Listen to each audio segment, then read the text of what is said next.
4 електробуса ще обслужват пътниците в градския транспорт на Добрич. Сред предимствата им са възможностите да бъдат ползвани от хора с двигателни проблеми и майки с колички. Новите превозни средства разполагат и с куп допълнителни екстри, като безплатен достъп до интернет и индивидуални зарядни устройства за всеки пътник.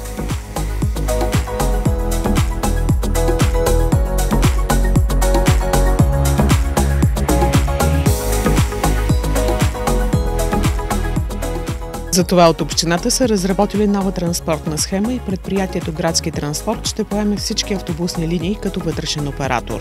Част от подобряването на обществената услуга е закупуването и на 4 нови електрически автобуса. Оборудване с рампа за инвалидна количка, която в момента, в който тя се отвори, автоматично се включват аварийните светлини и се блокира работата на вратата и на двигателя. Тоест шофьора не може да затвори вратата, не може да тръгне автобуса в този момент, което гарантира безопасността на пътниците, най-вече на инвалиди.